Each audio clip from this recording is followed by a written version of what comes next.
This prize, the Ernst von Siemens Composer Prize, it's a great gift at this point in my career. I've been composing for, I suppose, since undergraduate days, so for about 15 years. So I've built up a certain body of work, and this prize will allow me to document that because it involves the production of a CD or a DVD. So I'll make a DVD of works from the past 10 years. And then also the prize money is of great benefit, really. It's money to have the time and space to work on ideas, to maybe develop the work that no one really wants to commission, but I'd like to make anyway. So in that sense, it's a real gift. I teach part-time here in MMT in Trinity, and then I compose the other time. And so I am trying to live off commissions as well as teaching. And this just gives me a bit more time to maybe not compose as much, to think more, which is really important, because if you write, some years I write maybe 3 pieces, other years maybe 1 piece. It depends on what the piece is every year. But I would, at this point, I feel like I've written a lot in recent years, and I'd like to kind of just slow that down and kind of think a bit more about what I want to do, like even possibly, training in other areas. Like I'd really love to learn more about film and using a camera. I'd really like to learn more about sculpting techniques. I'm quite interested in sculpture and instrument building. So this gives me the kind of space to explore those areas, and maybe then come back to composing more. And often when you're depending on making a certain amount of money from commissions every year, there just isn't the space to do that kind of retraining or development of new skills.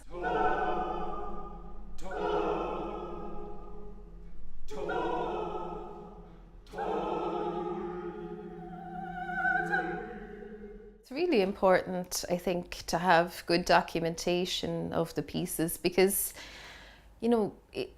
pieces are generally, well, it varies how much they're performed, but to have like a good video documentation of a piece is really crucial, I think, in this day where, we live in such a visual culture that people want to see as well as hear. And I think particularly with the music I write, it's really explores sound color and what instruments can do beyond kind of conventional sound production.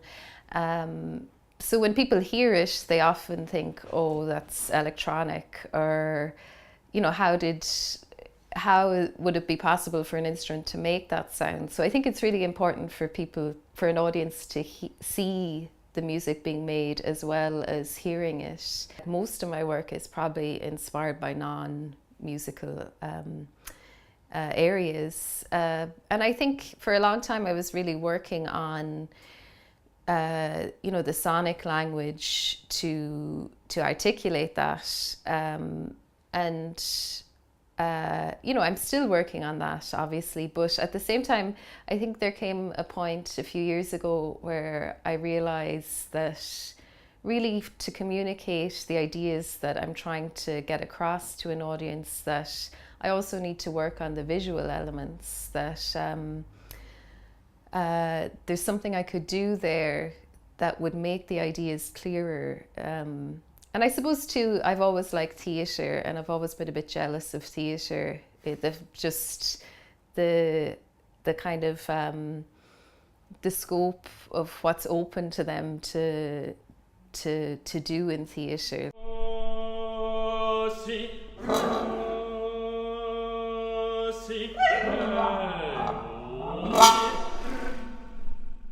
So I spent some time in Paris at IRCAM, and then I did a PhD at Harvard. So, I've spent time at courses in Europe, Central Europe, and then in the US.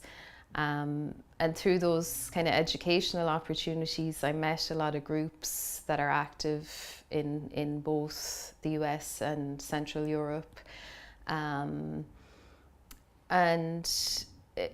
There's a really kind of thriving scene, especially in New York, of ensembles, of musicians that are around my age, maybe a little bit older, that have really made their ensembles into their main kind of musical output, which is really amazing to see.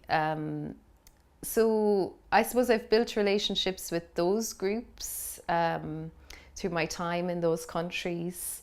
And there are groups that are, really pushing for, not just commissioning a composer and the composer writes the piece and sends it to them, but they really want to develop a relationship and work on the piece together.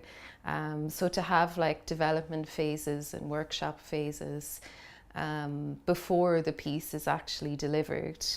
And they're also quite, I suppose, ambitious in terms of wanting to document the work well too.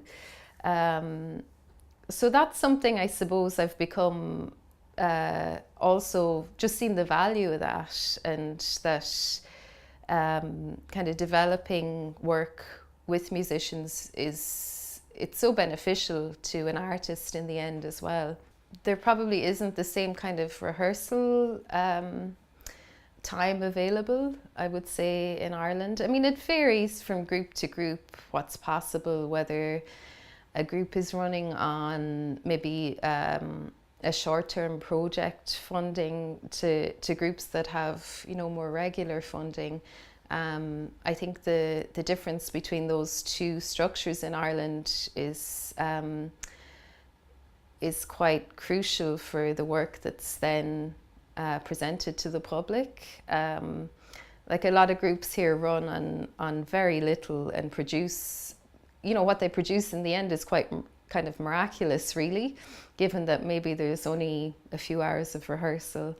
So that maybe is what's a bit different between, I would say, Ireland and other countries I'm working in.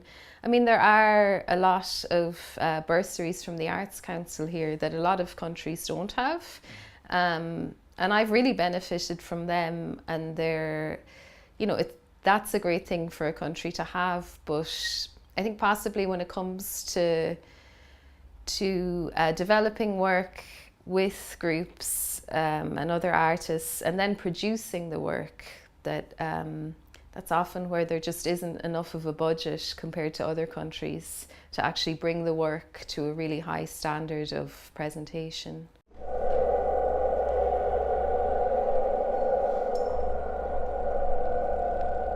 I mean, it would be great to kind of decentralize so much musical activity from Dublin to other parts of the country where there's just very little to nothing happening.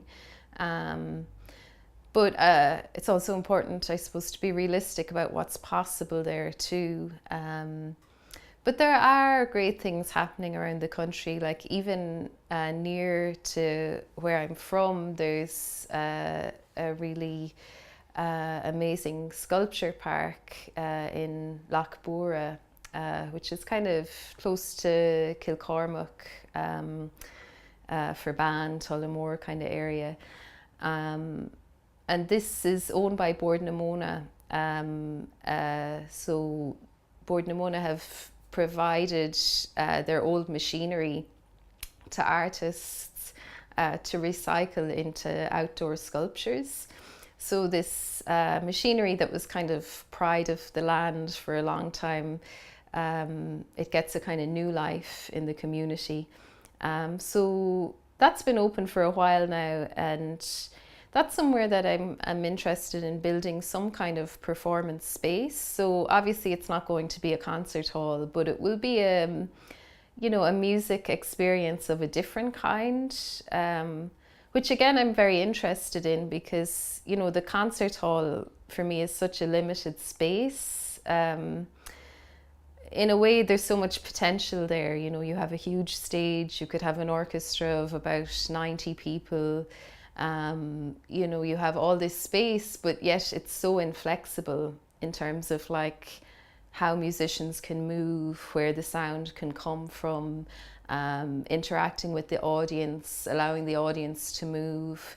So I think in a way, places like the sculpture park in Lochbura, it allows the artists to rethink, you know, what an artistic event can be as well, which is really, for me, is very liberating.